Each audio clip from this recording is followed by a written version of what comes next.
Good morning, Ken Barron from the National Association of Black and White Men Together. Today I want to talk about a title called Finally Gay Love, Not Tragedy.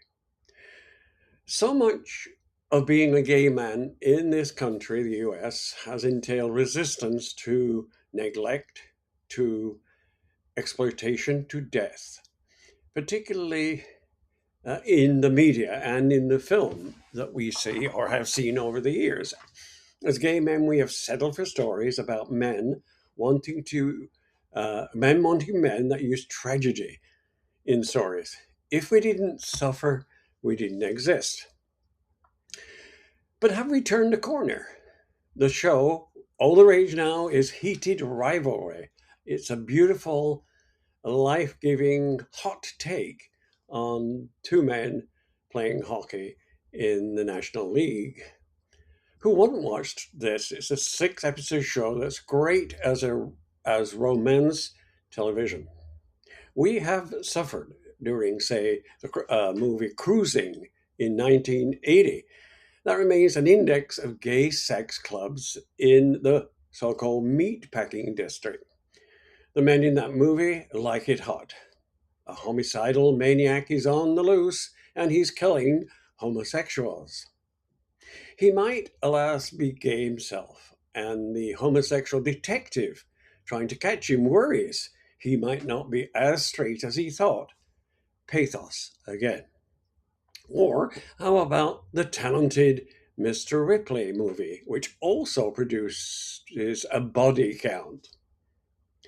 There is a lot of gay media of torment and death, but let's not also never fail to remember that for a long time, the movie Brokeback Mountain was our gay love story. But Jack Twist in that movie gets beaten to death, and in the final shot, Ennis Del Mar stands in a trailer all by him lonesome. Maybe we are accustomed to art that enrage us as we are fed morsels of movies that we like Moonlight. During the AIDS crisis, a regimen of dehumanization spawned a knowing counterculture of subversion. Being allowed to marry some man always seemed kind of beside the point. Are we going to be allowed to live? We watched movies and still wondered if we did a number on the gay psyche. During all of these years of gay comedies and weepy ghost stories of high school coming of ages and great man biographies, the gay romance shelf has been barren. One of the marvels of that movie, Heated Rivalry, is its de-emphasization of tragedy. It hails from the world of the romance novel, where gay plots aren't covered at all. Rachel Reed, its author, has written a slew of these books. So, Heated Rivalry has no subtext in play. The stars meet during their rookie years and spend years trying not to fall in love. The last shot of the final episode puts the camera in the back seat of a car as these two drive out of the closet. Well done.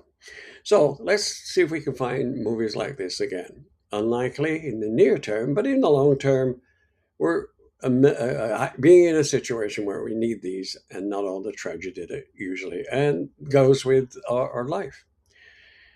Again, this is Ken Barron. Thank you so much for listening. You might want to like us, subscribe to us on Substack here and other platforms. And we like your comments. Please send them through. We look at each and every one of them.